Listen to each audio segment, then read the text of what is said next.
Are you in the crucial first year of business or perhaps approaching your second? Today, we dive into why many businesses face failure in their second year and how you can steer clear of common pitfalls that lead to downfall. Let's dive in. So let's say you finished your first year business. You're feeling great, right? You started from nothing and now you're in your second year. You feel like you made it. Everything's going to be fine from here on out. Well, as some of you may have already found out, and that's why you clicked on the video, things are not exactly going to plan. And I understand that. I went through that as well. I had that exact same feeling that first year's the toughest. I've got it all figured out now in my second year. And that's when you start making a couple mistakes. The first one is overexpansion. The second one is forgetting who your core customer is. The next issue is cash flow management. So today we're going to discuss why the second year can be so tough. And I think it really comes down to mindset. So I'll give you an example. So this happened to me. My second year, I thought I had it all figured out. I had just gone through my first year. Was it tough? Absolutely. And that's, I think, partially the problem. My second year, I thought I had it all figured out. And we'll go over all the different kinds of issues and how I was able to overcome some of these issues and continue to grow my business and continue to overcome the challenges that I faced. So let's dive right in. The first growth trap is overexpansion. So you got through the first year, right? You felt like you killed it, and you're like, well, the next way to increase revenue is to expand. That might be getting another shop location. In my case, I have a junk removal company. This would be purchasing a second vehicle, or maybe it's hiring more staff, whatever it may be. And I almost did that. And towards the end of the year, I did actually start to expand, but I didn't do it when I was originally going to do it. And so what kind of brought me to my senses, I saw a certain YouTube video. I cannot remember the name right now. If it comes back to me, I'll post it down below. But what really helped me watching that video was not letting your emotions dictate your actions. So, I was excited and I was ready to go, and that's great. But I turned off the thinking part of my mind, and the thinking part would have said, hey, I don't know if we're quite there for expansion. I think we can still improve certain things. We can still make things more efficient. And so what I mean by that is I was planning to do two things, actually. First of all, I was planning to get a second truck, which again, I eventually did, but I was going to get the second truck and I was going to expand my service area to get more customers. And then I realized, hey, well, our schedule's not even really fully booked yet. We're not doing the maximum amount of jobs per day. And also the service area we already have is it's already a decent radius. It's about a 50-mile radius, give or take. And I just thought to myself, if I increase the service area, we're gonna have to spend more time driving to jobs. Yeah, we'll get that customer that's an hour and a half away, but now I'm spending an extra 30 minutes each way just driving. I could have potentially done another job in that time. So was it really worth it? I didn't think it was, and I'm really glad. In fact, we'll talk about this. Well, I'll talk about it now. I actually ended up making my service area a little bit smaller. I realized that I was wasting time and that I was overcomplicating things. So we actually made our area a little smaller and really allowed us to double down on the area that we serve. And that brings me kind of to my next point, which is you want to bring in you want to do a million things, right? Let's say you're a landscaper. You want to start doing pressure washing too. You want to start doing driveway sealing. You want to start doing window cleaning, maybe even roofing. And it's like, whoa, let's calm down here. And let's first become a freaking expert at landscaping. And, those customers that you got before, they went with you because of the landscaping. They didn't go because of the pressure washing. right? So I was doing all sorts of random stuff. The second year, well, and also the first year, but the second year, I was still doing work on this app called Handy. It's a little bit, if anybody's familiar with it, it's kind of, I would call it like the Uber for handyman, I guess. That's how I would call it. It was all sorts of kind of a random tasks. Yes, there was a little bit of junk removal on there, but there was also like landscaping, there was assembling furniture, stuff like that. And I was still doing that a little bit the second year. And then I realized it was just really frustrating. First of all, I felt like the customers were really poor quality. I felt like it was a lot of he said, she said with the, because Handy would pay me, not the customer.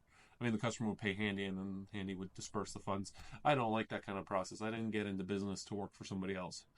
I prefer to work directly for the customer. So I ended up dropping that because it was just frustrating me and really wasn't that great of a source of revenue. And so I doubled down on the junk removal. We also used to do asphalt sealing, where basically, you get the asphalt sealer, you brush it onto the driveway or squeegee it. And I dropped that too. I said, this is stupid. We're wasting our time. The money's not that great. And if anybody's done it, it's hard work. I don't like being in the sun for 3-4 hours constantly. I much prefer, and kudos to the guys in here that do driveway sitting, but I didn't want to do that. I was a junk removal. I am a junk removal guy, so I dropped that as well, and again doubled down on my core customer, and that's what grows the brand. We're not the company that does a million frickin' things. We do junk removal and we do it very well. That's who we are. The next thing I would say, that the next trap is cash flow management. And when I say that, again, it's related to the previous point I made about emotions. So when in my second year, I was thinking, it's time to get the office. I want an office. I want a physical office. Up until that point, we had been parking at a storage facility and also just parking in residential. And that worked fine. But in my mind, I was like, I want this physical office. But I ended up asking myself, I was like, first of all, do I want to pay? In our area, commercial is pretty expensive. I don't remember the exact prices, but for like a freestanding building, you can expect to pay $2,000, $3,000, $4,000 a month for a smaller building, and for bigger ones, way more. And I ended up doing the math, and I was like, yeah, I could do it, but I could pay for it, but does it actually benefit the business? Do we actually generate more revenue? Do we actually attract more customers by having this office? Which, by the way, customers would never go there. Why would customers come to see a junk removal office? Unless they were coming to drop stuff off, which we don't do that. We're not a drop-off location, and we never will be. So it didn't make sense. And there were all these little things that I wanted to do. I wanted to do a full wrap on the truck, on my pickup truck, which I had at the time. And then I thought, no, I'm shifting away from that. So it was all these little things where I was thinking to myself, I don't actually need this stuff. And also, it doesn't actually, I'm doing it for myself, and my customers don't care. So if my customers don't care, I'm not going to do it. That's the reality. Now, are there a couple little things? Yeah, sure. But my main point is my customers would not care if I had a physical office.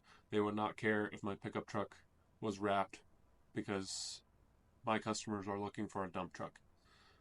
That's who they want. Now, would I still get customers with a wrap pickup truck? Sure, but that's not the customers I want to attract. I want the serious people who want the big dump truck to show up, and who fit this professional.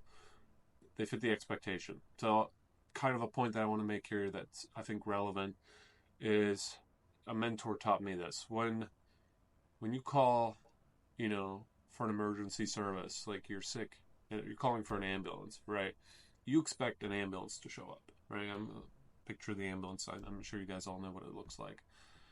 But let's say you call and a freaking Ford Focus shows up with, a sticker on the side that says ambulance. Would you get in? Probably not, right? So him telling me that really made me realize what we needed to focus on. And for us, it was a big dump truck, uniformed, clean individuals who have respect and work professionally. So that's kind of my story about the cash flow management. Focus on what the customer expects, and that will help with the management. The next trap you want to focus on would be market changes. So if, for example, there's a slowing of the market, is that the best time to purchase more equipment? for me personally, are there pros and cons? Yeah, you can probably get equipment cheaper. So, for example, right now, last year, dump trucks were basically, you could not buy them. You were waiting a year to get them. Now, I learned you can get them pretty quickly just because of where the market is. I'm not a market expert by any means, but there's a shift going on. So, for us personally, we're playing it a little bit safe, and we're waiting to see where it goes. So, we're still marketing. We're still, getting leads and all that, but we're seeing where it goes. So, that's what I kind of recommend is seeing how other people are behaving, and not just blind. My point here is don't about blindly going for it. I think for me personally, that's not something I do. I do my research. I look at what's going on around me. I stay up to date with what's going on in my area. So again, it's really about the analytical mind here, and not the emotions. The next point I'd make is being vigilant about burnout. So burnout can be very real. If you're in your second year and you've been going so hard your first year, you might burn out. You might drop all the hard work you've done and give up, or lessen your intensity. And when I say intensity, I more so mean passion. And so for me, what I did my second year, my first year, my phone was always on. So I had customers call me at 4 a.m. I had customers call me at 2 a.m. Did I always pick up? No, but they had the option to call, which my second year, I said, no, that's enough. We're open from 8 to 6, Monday through Saturday. That's it. And I'll be honest, I was really scared in the beginning when I first did that. And that might sound stupid. I was like, oh my God, but what if that guy at 5 a.m., he goes with somebody else? And here's the thing, here's what I thought to myself. Other than an emergency situation, have I ever called a business at 2 a.m. or 5 a.m.? No. So unless you're in the emergency business, there's absolutely no reason for somebody to be calling you at that time. It's not logical. It's not the type of customer I would want. And unless you guys are in the emergency business, I don't think it's somebody you would want either. No respect for your time. So that's the first thing. Second thing, we stopped working on Sundays. Sundays are really important to me. It's time to spend with family, and it's the one day in the week where I am able to unwind and relax. Again, very scared in the beginning. I was like, oh my God, my competitors are probably working on Sundays. I'm missing out. And then, yeah, I turned down a couple people over the years that asked me to come on Sunday. But you know what? A lot of them, when I told them, I'm so sorry, we're closed on Sunday, they weren't partially expecting it. I think they were hoping that we could potentially come on Sunday, but when they learned that we weren't open, but we had the first slot. I could give them the first slot for Monday morning. Most of them were accommodating, and the ones who weren't, not the right fit for me. So it felt good. It felt really good, and I think that's partially why I'm here.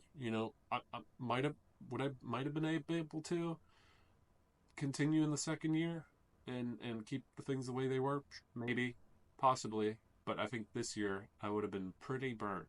I would have been pretty upset. And I think that resentment would have grown. So, it could be not just like what I just mentioned, but, if there's anything where you're kind of like, you're building this inner resentment, I recommend facing it and resolving it, because it's something that's going to continue to grow if you don't take care of it, if you don't handle it, if you don't address it. So, with that said, if you're able to avoid those traps and stay mindful and really, in my opinion,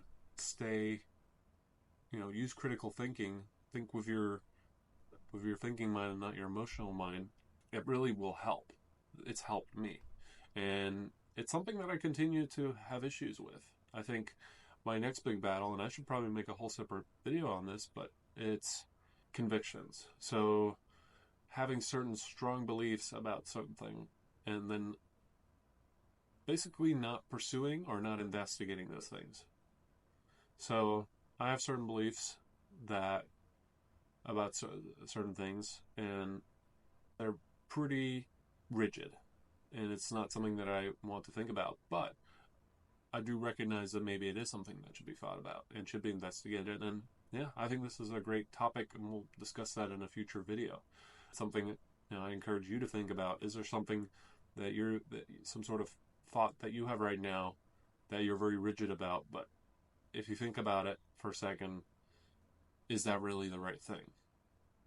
Is that actually maybe hindering your progress? Maybe that's the thing that has prevented you from hitting your sales goal for the month, has prevented hitting you has prevented you from achieving that work-life balance, right? So I encourage you to think about that. I hope this video has been helpful to you. I hope that me kind of discussing the different traps that you come along the way in the second year has made you think.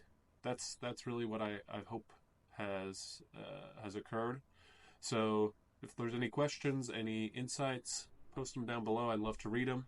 If you enjoyed the video, please like the video, subscribe so you can see future videos, and I'll see you in the next one.